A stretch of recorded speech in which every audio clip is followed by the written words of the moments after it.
इन जीवों को बख्शीश में क्या दी है? मुक्ति। क्या देखी रे हम दुनिया जो इनको ना करें अखंड। तो परम धाम की आत्मा को राजी महाराज ने ये शोभा दी है कि हे रूह, तुम्हारे माध्यम से 14 लोक के ब्रह्मांड को अखंड करना है। अखंड करने का मतलब 8वीं भ्रष्ट के अंदर सब अखंड हो जाएंगे। आपका जो जीव है, ये सबके अंदर तो आत्मा नहीं है। आपके जीव जो 84 लाख भव सागर में गोता खा रहा है, उससे उसे मुक्ति मिल जाएगी। तब श्री महामती कहते पहले स्वयं को जान, तू संसार में क्या करने आई है। यह संसार तेरा है, ये रिश्ते नाते तेरे हैं, ये समाज तेरा है, ये शरीर तेरा है, ये घर तेरा है, ये मकान तेरा है। संसार में कुछ भी तेरा है नहीं, जिनके लिए तुम मर रहे हो।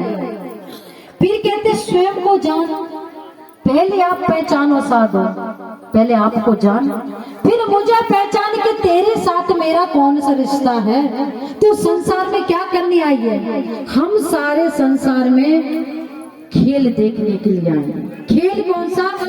हमारे असली तन कहाँ है? मूल मिलावे में, परम धाम में, राज्य के चरणों तले।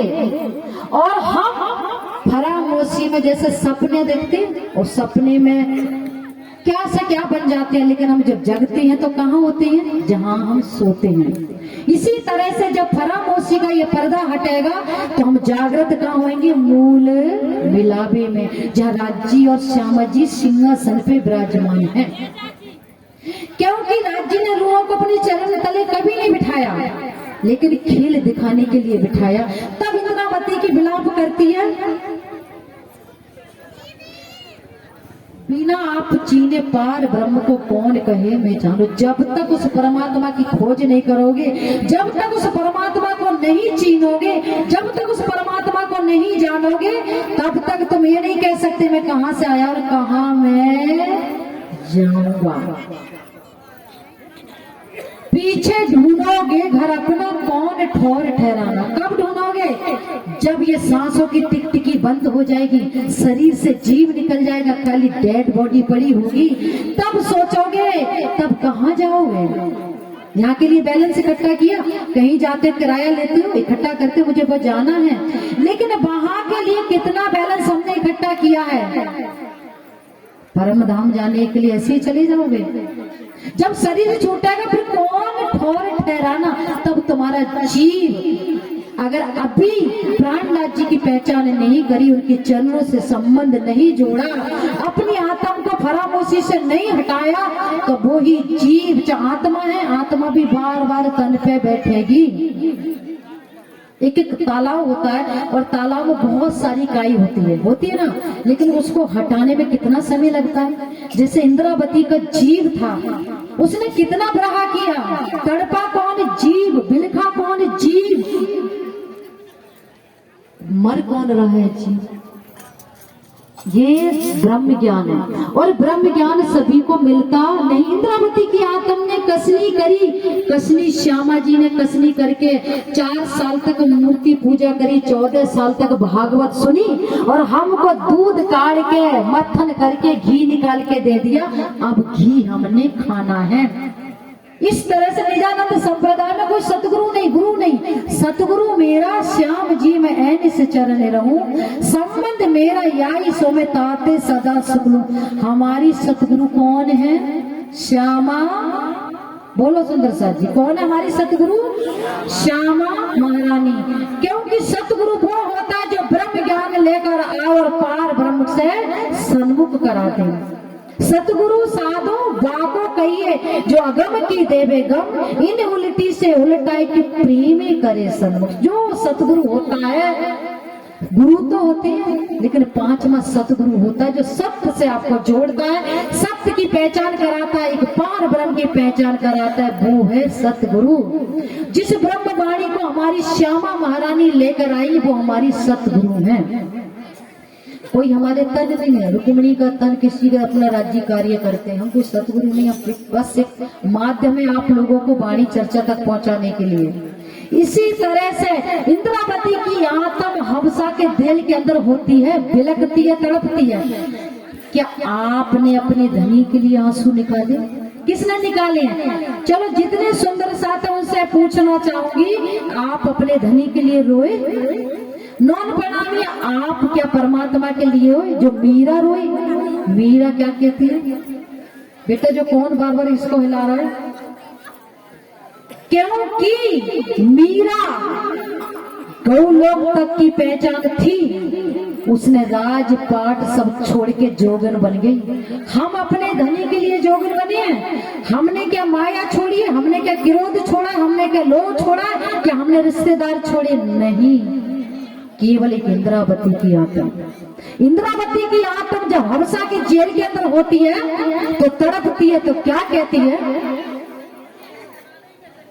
कि हे गागा, एक दोहा है, हे गागा तुझे बहुत भूख लग रही है, मुझे पता है, लेकिन मैं अपना कलेजा तुझे काट के दूंगी, तू खा। तो उसने कहा, काट कलेजा में धरूं, कागा तू ले जा। ये कागा, तुझे बहुत भूख लग रही है मुझे पता है, लेकिन मैं तुझे अपना कलेजा काट के देती हूँ, काट के देती हूँ, नोच नोच के खा, मगर एक शर्त है, यहाँ नहीं खाना। कहाँ खाना है वो भी सुन। काड़े कलेजा में धरो, कागा तू ले जा, जिस दिस मेरा पियो से वो देखी तू खा। कि हे कागा, भूख लगी है, मेरा कलेजा देती हूँ, लेकिन एक शर्त है। कहाँ खाना है? जहाँ मेरा प्रीतम विराजमान है उसके सामने नोच नोच के मेरे कलेजे को खा। क्यों खा? कि उससे पता लगे तेरी विरह, तेरी पीड़ा, तेरी जुदाई मुझे कितना बिरहा देती है, मैं कितनी चिता की तरह जल रही हूँ, उसको तो पता लगे। कैसे जल रही हूँ? जैसे कोई मेरे कलेजे को नोचता है ना, कोई कागा नोच नोच के कलेजे को खाता है, तेरी पीड़ा भी मुझे नोच नोच के अंदर गला रही है। हम गले, हम मरे, हमें परमात्मा ऐसे मिल जाएगा? मिल जाएगा? ऐसे नहीं मिलेगा। अपने आप को मिटाना पड़ेगा। आंसुओं की धार बहेगी। एक लड़का एक लड़की प्रेम करते हैं, लव करते हैं, तो एक दूसरा बंबई होता है, एक दिल्ली होता है, लेकिन एक दूसरे में खोए रहते हैं, उनको होश नहीं होता है। उसके एक एक अंग को, मेरा आशिक ऐसा था, मेरा प्रीतम ऐसा था, उसकी विरह में रोते हैं, तड़पते हैं। और हम तो परम धाम के आशिक हैं। किनके परम धाम में राजगा? हम तुम्हारे आशिक, हम तुम्हारे आशिक। आशिक तो बड़े थे, जैसे एक लैला मजनू थे ना, एक लैला थी, उसके लिए मजनू दीवाना हो गया, और उसको भैंस में भी लैला नजर आती, उसको गाय में भी लैला नजर, सब में लैला ही नजर आती, क्योंकि उसकी इश्क में इतना डूब गया। और जब उसने बोला कि पिताजी मेरा मजनू से शादी करना चाहती हूँ, पिताजी ने कहा ठीक है, लेकिन पिताजी वो गरीब है। बिल्कुल बेटा, तूने पसंद किया, मैं शादी करूंगा।